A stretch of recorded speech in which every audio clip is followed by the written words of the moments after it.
गडिंग्लज पहिल्यांदाच राज्याच्या रंगमंचावर 20व्या महाराष्ट्र राज्य बालनाट्य स्पर्धेत गडिंग्लज कला अकादमीच्या प्रायश्चित्त या बालनाट्याला द्वितीय क्रमांक, अंतिम फेरीसाठी झाली निवड. प्राध्यापक शिवाजी पाटील यांना दिग्दर्शनासाठीही मिळाला दुसरा क्रमांक. नुकत्याच पार पडलेल्या 20व्या महाराष्ट्र राज्य बालनाट्य स्पर्धेत गडिंग्लजच्या कला अकादमीनं द्वितीय क्रमांक पटकावत अभूतपूर्व कामगिरी केली आहे. गडिंग्लजच्या इतिहासात पहिल्यांदाच बालनाट्य महाराष्ट्र राज्याच्या अंतिम फेरीत गेले. त्यामुळे कला अकादमीच्या स्थानिक बाल कलाकारांचं सर्व स्तरातून कौतुक होत आहे.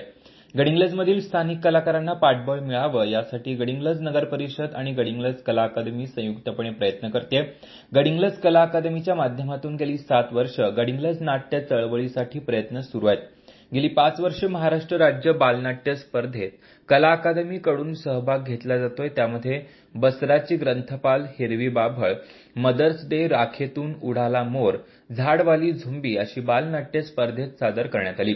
यामध्ये नेपथ्य, अभिनयाचे रौप्य पदक अशी काही बक्षीसही प्राप्त झालेत. मात्र यावर्षी डॉ. सतीश साळुंखे लिखित प्रायश्चित्त हे बालनाट्य सादर करण्यात आलं. त्याचं दिग्दर्शन प्राध्यापक शिवाजी पाटील यांनी केलं होतं. 12 कलाकारांनी हे बालनाट्य सादर केलं. एक वेगळा विषय घेऊन सादर केलेल्या बालनाट्याला द्वितीय क्रमांक प्राप्त झाला आणि त्याची महाराष्ट्र राज्याच्या अंतिम फेरीसाठी निवड झाली आहे. त्याचबरोबर शिवाजी पाटील यांना दिग्दर्शनासाठी द्वितीय क्रमांक, अर्णवी उपराटे हिला अभिनव रौप्य पदक, सुरेश शिंदे याला अभिनव गुणवत्ता प्रमाणपत्र तर निरंजन मगदूम यांना रंगभूषेसाठी प्रथम क्रमांक मिळाला. गडिंग्लज कला अकादमीला यावर्षी 20व्या महाराष्ट्र राज्य बालनाट्य स्पर्धेत अभूतपूर्व असं यश मिळालेलं आहे. खरं तर गडिंग्लजच्या इतिहासामध्ये पहिल्यांदा बालनाट्य अंतिम फेरीमध्ये गेलेलं आहे. कोल्हापूर सांगली केंद्रामध्ये साधारणपणे 50पेक्षा जास्त बालनाट्य होती आणि त्याच्यामध्ये आमचा दुसरा क्रमांक आला. डॉ. सतीश साळुंखे लिखित प्रायश्चित्त हे बालनाट्य आम्ही सादर केलं होतं. खरं तर गडिंग्लजच्या आमच्या या स्थानिक बालकलाकारांनी खूप चांगली ताकद लावली, खूप चांगल्या पद्धतीनं अभिनय केला आणि म्हणून आम्हाला हे यश प्राप्त झालं. हे यश माझ्या केवळ एकट्याचं नाही आहे, तर हे संपूर्ण गडिंग्लजकरांचं यश आहे. कारण गडिंग्लजची नाट्य चळवळ समृद्ध करण्यासाठी, स्थानिक बालकलाकारांना वाव देण्यासाठी गडिंग्लज नगर परिषदेच्या माध्यमातून खूप मोठं आम्हाला सहकार्य मिळत होतं आणि गेले 8 वर्ष आपण हे यश मिळवण्यासाठी प्रयत्न करत होतो. गेल्या 8 वर्षानंतर हे यश आपल्याला मिळतंय. हे निश्चितच गडिंग्लजकरांसाठी खूप अभिमानाची गोष्ट आहे. अंतिम फेरीमध्ये आमचा निश्चितच हेतू आमचा असा असेल की पहिल्या 1, 2, 3 मध्ये येऊन पुन्हा एकदा गडिंग्लजचं नाव महाराष्ट्र राज्यामध्ये करण्याची संधी आम्हाला मिळालेली आहे. त्यासाठी आमचे सगळे बाल चुमुकले कलाकार त्याच्यासाठी निश्चितच चांगल्या पद्धतीनं अभिनयाच्या माध्यमातून ताकद लावतील. खूप लोकांचं सहकार्य याच्यासाठी मिळाले. माझा मित्र किरण चव्हाण, रितिका राजे, मुख्याधिकारी स्वरूप खारगे, प्रकाश योजना करणारे श्यामदादा चव्हाण, संगीत योजना बघणारे ऋषिकेश देशमाने.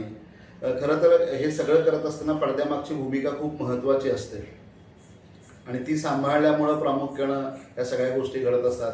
पुंडलिक असेल, विशाल असेल, प्रभाकर असेल, संजय, विनायक यांचं खूप मोलाचं सहकार्य मिळालं आणि निश्चितपणे सर्व बालकलाकारांचं पुन्हा एकदा मनापासून अभिनंदन की गडिंग्लजसाठी आम्ही काहीतरी करू शकलो याचा एक अभिमान वाटतो आम्हाला.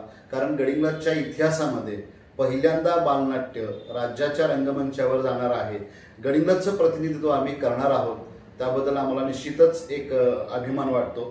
तुम्हा गडिंग्लजकरांचं असंच प्रेम राहावं हीच सदिच्छा आहे.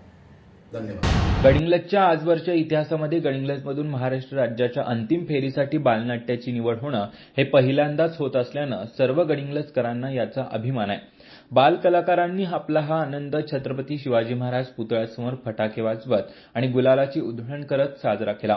यासाठी कोल्हापूरचे नाट्य दिग्दर्शक किरण चव्हाण, रितिका राजे, मुख्याधिकारी स्वरूप खारगे, प्रदीप जाधव, गडिंग्लज प्रेस क्लब यांचं मोलाचं सहकार्य लाभलं.